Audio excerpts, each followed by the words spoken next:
Okay, 2 minutes past, let's go for it. Firstly, thank you very much everyone for coming. Really nice to have so many people here. And if you were here the last one and you've come back again, welcome back and thank you for coming back. Very nice to see you again. Some of you also very helpfully filled in our little survey that we sent out after the last one. Thank you again for that, really, really helpful. And we're going to do that again this time. So if anyone's got literally a couple of minutes to fill that in, we'd be very grateful for any feedback. This is all new to us, so exciting to hear what you guys think. Quickly introduce ourselves. I'm Mike Reed. I'm the founder and creative director here at Reed Words. Also on the line from our team are Sam Russell and Orla Wood, who are two senior writers from the team. Orla's going to be presenting some of this along with me, and then Sam is going to be responsible for collating questions and so forth. To explain that, how this is going to work, as you arrive, you're going to be muted. Sorry about that, feels very rude, but we've got a lot of people. So please stay on mute and we'll keep background noise to a minimum. I'm going to talk, and Orla is going to talk for half an hour and go through some key points about editing. And then if you can type in any questions, comments, whatever, into the chat as we go, rather than shouting out. As I say, Sam will collate those, pick out anything really interesting, challenging, controversial, whatever, and we'll have 15 minutes at the end as a Q&A session using that those chat responses. I've just realised my door is open, so I should shut that. Okay. Very quickly, I imagine not everyone here knows who Reed Words is in any detail, so a really super quick whiz through who we are. Reed Words is a brand writing agency based in London, usually in Soho, but obviously not right now. The world's brightest words is how we sum up what we're here to do. Bright being our kind of double meaning word for bright as in creative and colourful, vibrant, all those words, but also bright as in clever. So we view words as a strategic tool as much as a creative one. So the world's brightest words is what we're all about. This is the team. So there are about 10 of us at the moment, mostly writers, as you can imagine, but also client service team as well. So we're a fully fledged agency working across basically every area of brand and language that you can think of, but we bucket it out into 4 categories: brand voice, verbal identity, whatever you want to call it, being the center of everything, helping clients work out how they should speak to their various audiences; UX, the digital world, and user journeys and so forth, as well as writing itself; copywriting, everything, packaging, films, ads, you name it really. And then naming is the other specific category. So we do a lot of naming for companies, products, services, internal, external, everything you can imagine. So that is very quickly us. We work for a whole range of clients, from the very big to the very small, across all sorts of sectors. So a really varied workload, which is good for everybody, I think. So we're here to talk about editing. So a daily subject, obviously, for everybody, and we should probably edit our own title, because we probably only need to say editing. That's what it's all about. But it isn't just about cutting, making things shorter, or it's not just about proofreading. It's all about shaping a message to give it the maximum impact. So we're not going to be talking about typos and proofreading today. It's much more about giving your messages real impact.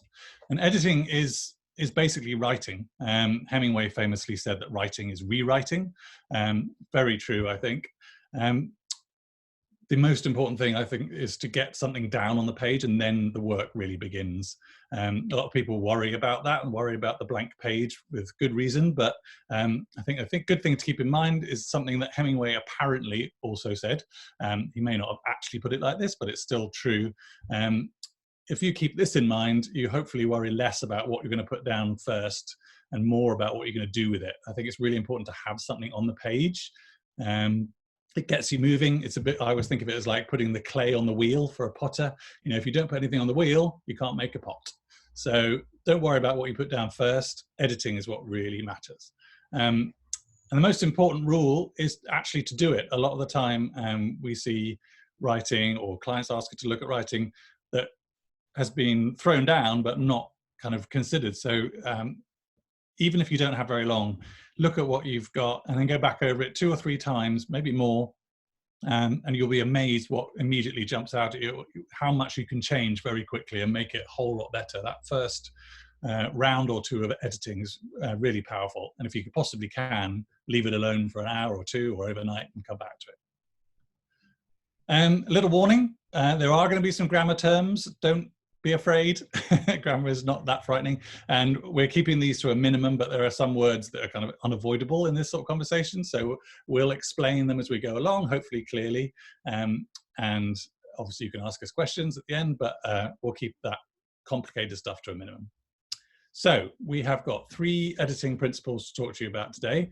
And the first one I'm going to hand over to Orla to talk through. Over to you, Orla. Thanks, Mike. Hi, everyone. I'm Orla. So yes, the first thing is to get the essentials right. So what we mean by this is before you even start cutting or editing your writing, you need to make sure you've put the most important piece of information at the top. So that even if someone doesn't read absolutely everything you've written, which unfortunately as writers we have to accept that not everyone in this day and age is going to read every word we write, even if they switch off and go somewhere else, they'll have gotten your main point just by reading the first bit of your writing. And we touched on this in the last session as well, but it's really important. And we like to use this sort of pyramid system to structure our writing. So the top of the pyramid is where you start. So that's where your essential point goes. And then all of your other information will follow through from that. So this is a system that you often see journalists will use for structuring their articles. So obviously the headline will be the essential point, and that will usually contain the most important bit of the article, and then that will be built upon as you move through the article in this sort of pyramid-like shape. So we think this is a useful thing just to remember. So going on to the next slide, we have made up a made-up example from a supermarket who's launching a new tool to help people choose what kind of milk to buy. So this is really relevant. There's lots of good information in here, but the most important piece of information has been buried in the second paragraph. So we've highlighted it here, and that's that we've made My Milk an online checker to help you find the right milk for you. And obviously all the other stuff that comes before it is still relevant. It's sort of setting the context, but we want to make sure that people that are going to switch off will just get that main most important point first. So that's why we need to bring it to the front. So this type of writing you see a lot in a first draft. This kind of is a bit of an unedited, if you like, example. So we would want to get this first draft written first, and then you would rework it to bring your most essential, most important point up and make it up front. So that's what we've done here. So we've rephrased it saying, My Milk helps you find the best milk for you. Just answer 5 quick questions and we'll tell you which milk varieties to buy and avoid. It takes 30 seconds. Why bother? Because it can make a big difference to your well-being, especially if you have allergies or intolerances. And with so many milks on the market, from dairy to soy or almond, it can be difficult to know which is right for you. So it's all the same information in here this time, but we've just structured it differently to make sure we've made the most important point first, and then we've continued with the context underneath, so in that pyramid-like structure. So that's essentially it for the first point, is making sure you make your most important point first, just in case anyone switches off, so they'll still get the gist of what you wanted to tell them. And I'll hand back over to Mike, who's going to talk you through cutting your writing down. Thanks, Orla, and prizes to everyone who spotted the typo in the last screen. I'm not going to go back to it. I only just spotted it. There you go, that's writing for you. Okay, so the second section is our biggest one, all about cutting. So cutting is obviously about making it shorter, but shorter is not just good in itself. It's good because it's clearer, it's easier for people to understand, for them to digest, more impactful, hopefully more memorable. It's going to stick in people's minds. So cutting is not just a sort of formality, it's a really important point for shaping your message. There was a lovely example of this a while back when Twitter moved to the longer 280 limit, and Jack Dorsey of Twitter posted this. This is a small change, but a big move for us. 140 was an arbitrary choice based on the 160 character SMS limit. Proud of how thoughtful the team has been in solving a real problem people have when trying to tweet, and at the same time maintaining our brevity, speed, and essence. So, you know, demonstrating the longer form in action. Of course, almost immediately, some clever clogs on Twitter worked out that you could easily edit that tweet back to 140 characters, and just showing here what they did.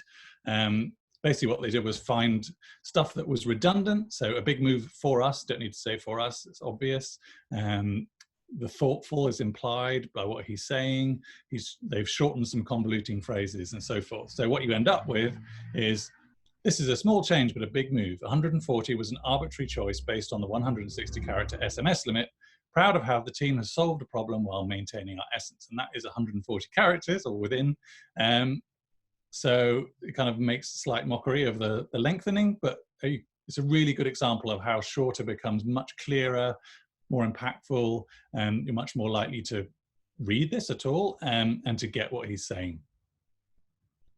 There are lots of practical tips for editing in this sense and cutting back. So we haven't got time for all of them, but we picked out some real key tools that I think hopefully will make everyone's lives that little bit easier. The first one is full stops are your friends. Everyone tends to write long sentences, especially in that first draft. We don't tend to talk with full stops a lot of the time. We tend to talk in long rambling sentences, and that's what happens with first drafts. If you go back and look for all the commas and the dashes and, God forbid, the semicolons in your copy, you'll often find that if you put a full stop in there instead, things get a lot better. Just as an example, here's a complex sentence. Read words create amazing webinars that take enormous amounts of intense preparation, which is more than rewarded by how much people love them. So this is actually a complicated sentence in that it's made up of sort of 3 sub-sentences, if you like. So we've colored them here. Read words create amazing webinars, that's one. That take enormous amounts of intense preparation is the second, which is more than repaid by how much people love them. So obviously they're not sentences of themselves yet, but each of those is a simple sentence in itself. And if you break them down and put the full stops in, this is what you end up with. Read words create amazing webinars. They take enormous amounts of intense preparation. This is more than repaid by how much people love them. I think you can see that that makes it simpler and easier. The tricky bit comes when you realize it also sounds a little bit kind of flat, a bit staccato, bang, bang, bang. And you can hear that when you read it out, which is always a good thing to do. So at this point, your judgment kicks in, really. You might want to turn the first 2 into a slightly longer one. Read words create amazing webinars, which take enormous amounts of intense preparation. This is more than repaid by how much people love them. You might equally do it with the other half. Read words create amazing webinars, gives that more presence. They take enormous amounts of intense preparation, which is more than repaid by how much people love them. And at this point, when you're making that kind of decision, to be honest, that's up to you and your judgment, how you think it's going to sound. But I think both of those sound like they flow better than that original bang, bang, bang version. But what we have done is created sentences that are much easier to absorb and have greater impact. Reading them out loud, as I'm doing, really, really helps if you can bear to do that. So as well as shorter sentences, we want shorter, simpler words and phrases. So we all, again, in our initial drafts, tend to fall back on often quite convoluted phrasing as we're working it out in our heads. There's almost always a simpler way to say things. And you will see very likely phrases like this crop up, especially if you're writing sort of business copy in that broad sense. So there's a lot of these sorts of phrases, which tend to be the more formal language, are longer and more complicated than they need to be. So in order to is a absolute classic. It's my favorite because really all it means is 2. So immediately you've gone from 3 words to 1 without losing anything. And you can see here, there's one word basically you can replace all of these phrases with. During which time, while, for the purpose of, for. So much simpler, much more easy to understand, much more human sounding. It'll sound much more like that you're speaking or having a natural conversation rather than this rather formal sort of corporate speak. So double bubble on that. There's a very good list of these on the Plain English Campaign's website. We're going to talk about them a little bit later, but if you have a look here or just Google Plain English alternative words, they've got a whole A to Z of masses of these. It's very handy if you're trying to find a simpler alternative to something you know is a bit complicated and you can't quite work out how to simplify it. Have a look at that, it's very good. Okay, active, not passive gets a bit more complicated at this point, but this is a really useful tool for both shortening your copy and giving it that extra impact. Now, this is one of those grammar warnings because we have to talk about the subject of a sentence here, which is getting into the technicalities of grammar. But basically, subject of a sentence is the person or the thing in the sentence that's connected to the verb, the doing word, if you remember from school. So in these examples, Orla presented the last section. So presented is the verb and Orla is the person doing it. The presentation is amazing, to be is the verb, and the presentation is connected to that. Copywriting is admired by everyone. So that's, again, that's the copywriting is the subject, admired is the verb, and you can see fairly naturally, I think, how those two things connect. What you might also see is that one of those sentences, if you know your stuff, is passive. And that's what we're going to get into. So active sentences are where the subject does something. So like most of the ones we just looked at, these examples all show the subject, the first one, Mike, doing something. Mike invited everyone to a webinar. He set the time. The team wrote a lot of notes, etc. So these are very clear, very direct sentences. They're kind of going the natural way that our brains work. We want to know who or what did they do, and any extra information after that. So very clear, very simple. Active. Passive sentences are where something happens to the subject, where something is done to them. So we've switched them all around, all those previous sentences. So everyone was invited to the webinar. Hopefully you can get a sense there of why that's passive, because everyone, the subject, is having something done to it. They were invited. The time was set. A lot of notes were written, etc. As you can see, if I flip back, all of these become longer in the passive. So that's one thing. It helps you to make things shorter by being active, but also another thing that often happens is that you lose the sense of who or what is the subject at all. So a lot of notes were written, which started off as the team wrote a lot of notes. A lot of notes were written, suddenly we don't know who's written them. And you'll hear a lot of companies fall into passive when they basically don't want to admit that it's them doing something. So the train was cancelled, which is passive, something happening to the train, is much more comfortable for a train company than we have cancelled the train, which is an active sentence about us doing something. But the point here really is that in editing terms, making things shorter and more impactful, active, like this, is much better. If you have trouble, and it is often difficult to spot passive and active, try the by monkeys trick. So if you put by monkeys on the end of your sentence and it makes sense, it's passive. So everyone was invited to the webinar by monkeys makes sense broadly, grammatically. The time was set for 1 p.m. by monkeys. So they're passive because you can put the by monkeys on the end. She found it all fascinating by monkeys, makes no sense. Obviously, so you know that's active. She found is the other way of telling. So that's a really good trick. If you're not sure, stick that on the end and see what happens. Another grammar warning here, but adverbs are a really important thing to avoid. So adverbs are words that describe a verb, doing word, or another adjective. So she spoke, that's the verb, quickly. Or the day was incredibly sunny, that's an adjective. The slide was very useful, another adjective there. So they're usually Y words at the end, like quickly, incredibly, slowly, whatever. So you can spot them in that way. And the thing with these examples is that there's almost always a single and more interesting word that you can put instead of these, because they're kind of, they're a bit of a lazy way of saying things. So she spoke quickly, is the kind of immediate way you might think of describing that. To say she gabbled or she blurted is much more expressive and shorter. So you've got one word there instead of two, and it's actually saying something more interesting, more fresher and more readable. The day was incredibly sunny, perhaps the day was glorious. That slide was very useful. That slide is invaluable. The session was really, really exciting, and people can put as many reallys in as they want. The session was thrilling.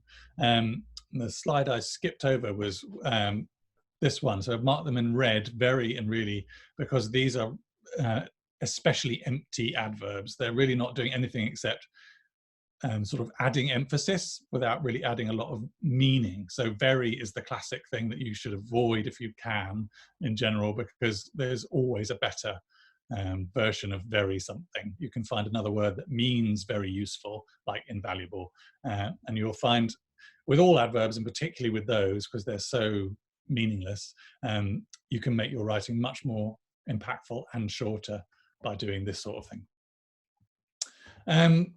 Sort of similarly, unnecessary words. So again, this is something we all do in our first drafts when we're kind of working things out and spilling them on the page, but we often use words that we just don't need. So if you think of, he drove in his car to the office, you don't need to say in his car, because drove tells you he's in a car, right? So this is called pleonasm, if you like your verbal obscure words. One of my favorite words, pleonasm, pleonastic. So, but you don't need to remember that. All you just need to remember is that don't use unnecessary words. And we all do it. Here's a slightly extreme example. Here is a brief summary of how we'll collaborate together over an estimated period of about 6 months, barring any unexpected surprises. You may already have spotted that a lot of these words are entirely unnecessary because they are implied by the other words. So a summary should always be brief, certainly briefer than what it summarizes. So we don't need to say brief. We always collaborate together. There's no other way to collaborate. If you're saying about 6 months, you don't need to also say an estimated period of about 6 months. And barring any unexpected surprises, well, surprises are by definition unexpected. So as I say, we all do it, but it's a really good thing to watch out for. Am I using words I simply don't need to? It'll shorten your copy and again, make it clearer and more impactful. One thing I spot a lot is that people use a lot of and words when they want to kind of create something additional. So again, it's a bit extreme, but an example like this. And there's also another thing that I wanted to talk about as well.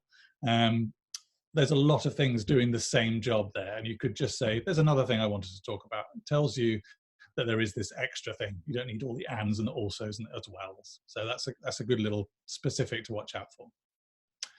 Okay. That's a whistle-stop tour of the cutting tips.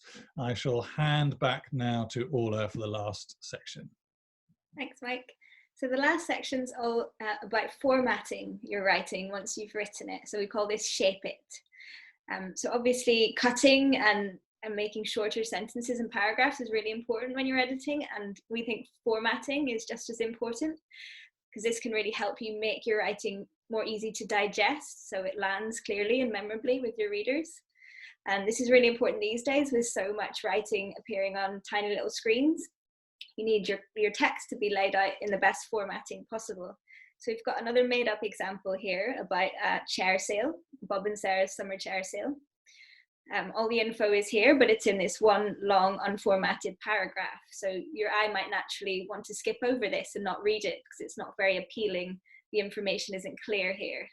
Whereas if we break it up into bullet points on the next slide, as you see, it's much easier to know what's going on. We know exactly how much we're going to get off because it's in this nice bold headline. We know the dates because they're in bold below, and we know what to do next because that clear call to action at the end. So you can see here just how important formatting is to copy, and that's probably quite an obvious thing, but it's often something that we find does get overlooked. So we have a real life example next from a bank, from TSB. So this is a page where they're talking to their customers about how they should be banking during the coronavirus outbreak. So it's obviously really important, useful information here, you know, how people should get in touch, what they should do if they're worried about their finances, things like that. But it's absolutely impossible to find which bits of information are relevant to me because it's all crammed into these two very dense paragraphs. So what they could have done here would be to divide this up like Lloyd's have done, which is almost exactly the same type of messaging, telling people how to bank during the crisis. They want people to do it from home. And even if you compare this with the headline from the last one, the headline itself is much clearer here as well. People will know exactly what information they're going to get from this piece from Lloyd's, How to Bank Securely from Home with Internet Banking. Each one of the paragraphs at the top and the bottom are no more than 2 sentences long. And then you've got this really clear list of bullets in the middle about exactly what you can do online with Lloyd's when you're banking online. So you can see just some 2 really stark examples here that often this stuff does get ignored, and it can make a really big difference. And it's really important, especially with stuff like this, you know, in these times that we're now living in, that people can get the information they need as quickly as possible. So just to recap then, we've got our 3 top tips for editing. The first one being to put your most important piece of information first. At the top of the pyramid, think of it like a pyramid, if that helps you remember it. And then we've got the tips on how to cut, to get rid of anything that's redundant or unnecessary, thinking about words that aren't adding anything to your writing. And then finally, thinking about how you can shape your writing better, how you can use formatting to have it have more impact with what you've written. And before we go to questions, we just wanted to give you some resources that you can use for editing your writing. The first one is Hemingway Editor. Hemingway, obviously the king of sharp, pithy writing, and some app developers have named this tool after him, which is, it's led by an algorithm. So you paste, it's a bit like Grammarly if you've used that, you paste your copy into this app, and then it will highlight any of the things that it considers wrong with your writing, how you can edit it to make it shorter and sharper.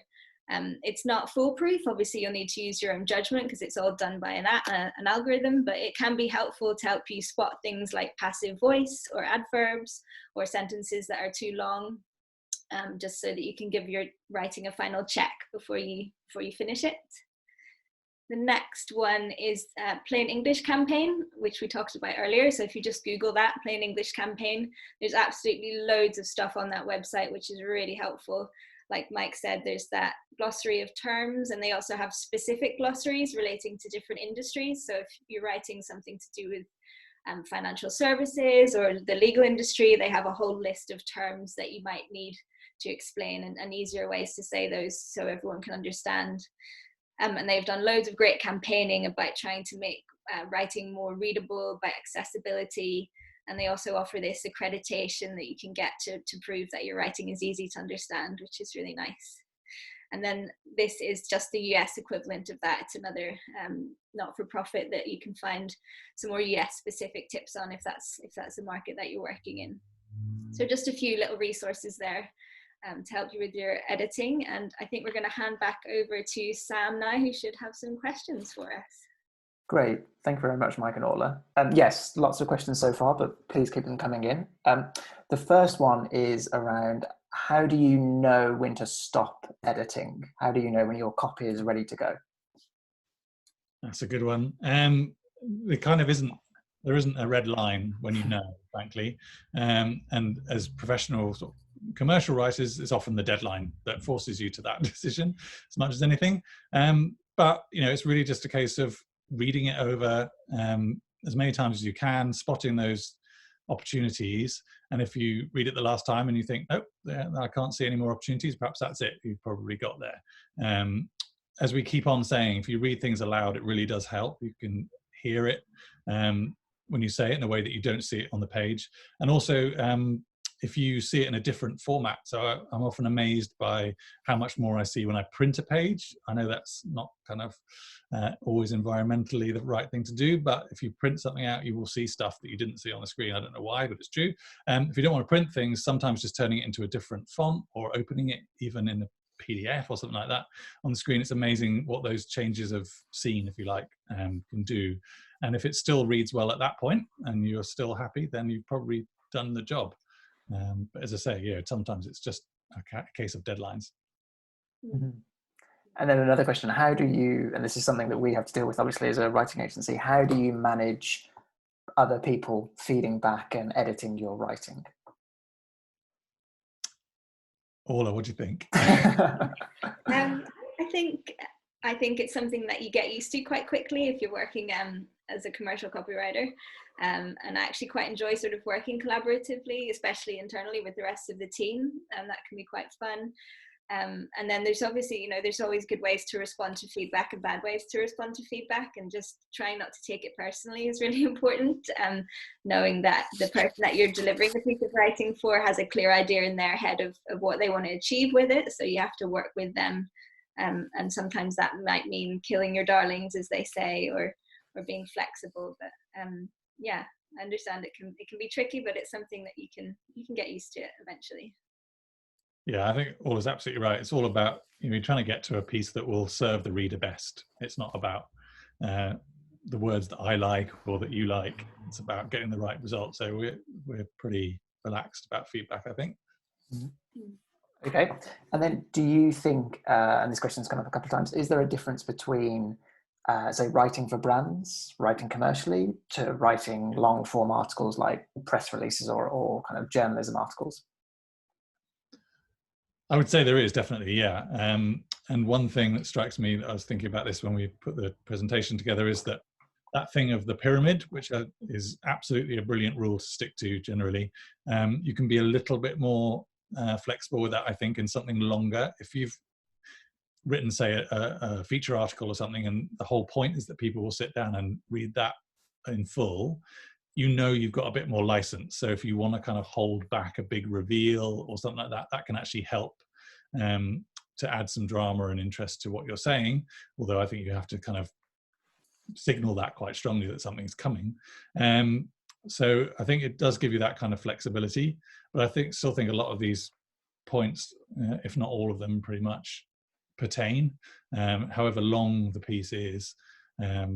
All of these things about not using unnecessary words and cutting adverbs and so forth, they're all really good writing rules for anything, but they often become especially focused when you are trying to produce something very short, especially for a screen or something. Okay, great. Now a couple of punctuation questions. First one on semicolons. I think in the presentation you said something about God forbid semicolons. What's the read words approach to semicolons? How do we think about them? Oh, I should probably I just semicolons are the bane of so many people's lives, because no one really quite knows how to use them. So they can end up quite confusing. I also think they're the most vulnerable, if you like, to a full stop. Almost always you can put a full stop where there's a semicolon, because they're a kind of semi-full stop, semicolon, but semi-full stop, in that they connect two sentences, but those two sentences probably ought to be sentences. But I think most of all, they're such a fuzzy piece of punctuation. It's so difficult to know exactly what their purpose is. It's easier simply to cut them out of the toolkit altogether and not worry about them. And I think the writing gets sharper as a result. Like anything else, there's always exceptions, and you'll see a poet or someone use a semicolon beautifully, and it kind of has this rhythmic effect or something. But I think in the general run of things, best avoided. Don't know if Orla wants to add to that or challenge. I think we've had this debate before, but I think if you have got a good grip on how they should be used, there's no reason to completely rule them out. Like Mike said, in the right circumstances for the right client, I have been known to use them in the past. But okay, and then how do we feel about exclamation marks? I think this one completely depends on the piece of writing and the context. I don't think you can say never use an exclamation mark, because there will be certain clients which exclamation marks are perfect for. Like we did a lot of work with Madame Tussauds, and their tone of voice was that we were encouraging them to use lots of exclamation marks, because that was very right for their brand. Whereas in stuff for, say, professional services, it obviously won't be as appropriate. But I don't have a problem with them. No, people sometimes say, I tend to use them quite a bit just myself, and I quite often get replies to emails saying, I can't believe you used an exclamation mark, I thought you were a writer. But it's fine, they're friendly and energetic, and it's like anything else, it's overuse that's the problem, not the use itself, I think. Okay, but we've had this question a couple of times. Do you think there's a risk that by removing some of those words like very and really, or trying to make things as kind of concise and sharp as possible, that sometimes we lose a bit of the personality in a piece of writing? Short answer is yes, I think. There is that risk. And again, as I said earlier on, there is a moment where it's all about your judgment and about listening to what you're writing and thinking, does this feel right? I mean, you're at that point, you're more into kind of what the voice is of your brand, if that's what you're doing, rather than simply editing on a technical level. So there is that kind of judgment moment where you decide, and maybe your brand is a brand that would say it's very, very, very, very tasty, and in which case, great, that has a sort of personality of its own. But very and really and incredibly and amazingly, words like that tend to be the things we shove down because we haven't had time to think about something else. And as I said in the slides, if you stop for a second, there's often a word that you can put instead of very sunny or whatever that is not only shorter, but is actually a more interesting word, is a fresher, more eye-catching, sort of brain-engaging word than just very sunny or very pretty or whatever. So I think it was Mark Twain said that when he had editors, he said if you just replace very with damn throughout your manuscript, the editor will take them all out for you. In the days when you couldn't have damn in a manuscript. So yeah, it's again, there's no kind of hard and fast rule, but I would say you're more likely to gain personality by replacing them than lose it. Super, great. Okay, a couple more questions before we wrap up. We've had a question on the passive tense. Do you think there are any exceptions when the passive tense makes sense and when that's the one that you should go for rather than active? Yes. Yes, but not many, I think. As I've just said, none of these rules are cast iron, but they're definitely all very strong guidelines. So I can't off the top of my head think of a example where passive would work. I don't know if the others can, but again, if you read it through and it makes more sense, that's the ultimate thing. If the reader is going to get a clearer sense of what you mean in the passive version than the active, that is your ultimate test, clarity above all, basically. So if you read it and you really think passive is clearer, you should go for that. But in general, when you're writing, you will find, I would put a lot of money that active is 9 times out of 10, if not more, going to be the stronger version. Yeah, I would agree with that. Okay, great. And then, one more. And this is something that I think lots of people struggle with, is talking about an organization either in the singular or the plural. So for example, Tesco is or Tesco are, read words is, read words are. What's our point of view on that? We've had plenty of conversations about this, haven't we? I am a little bit old-fashioned, and my inclination is to say that read words is a singular thing. So it should be read words is or read words says this is the way to do something. So you use it as a singular. But of course, you are talking about with a team or a company or a family, you're talking about groups of people. So I think increasingly you see that treated as a plural. So read words are this, or Tesco are doing that. And usage is the ultimate kind of measure for all these things, no matter what you might prefer yourself. If everyone is saying are and it makes sense to everybody, then you're on a hiding to nothing trying to fight that. So again, I think you think about your readers, think about your audience. Are they going to look at the singular version and find that off-puttingly old-fashioned and kind of pernickety or even confusing? If they are, you shouldn't use it. If your audience is more likely to like the singular, if they're as old-fashioned as I am, then that's probably the one to go for. But yeah, what's going to work for the reader, what's going to work for your brand voice, those are the kind of rules there, I think. Super, great. Thank you all for the questions. Feel free to drop us a line with any others if you think we haven't quite covered them. But I think Mike and Oliver are going to wrap up now. Yeah. Okay, thank you very much, everybody. I hope that was useful. It's very strange speaking into silence like this, but hopefully you all found that helpful. Just very quickly, we're doing these every week now. This is the second of who knows how many. But the next two are, next week we're going to be talking about working with writers, something we get asked about quite a bit, or talk to new clients about who haven't worked with writers before, in terms of how do you brief writers, how do you give feedback, all that sort of thing. That's next week. And then the one after is a huge subject to do in this time, but building a brand voice. So how do you start going about building your verbal identity, your brand voice, or tone of voice, whatever term you prefer. That'll be on the 7th of May, and you can register on the same Eventbrite page as you did for this one. And if you want to get in touch with us or find out more about us, obviously you can do so on all of these various places. Thank you very much. Thanks. And just for people asking about the slides, we will be posting a recording of this on our YouTube channel and following up with a blog post that summarizes everything we've talked about.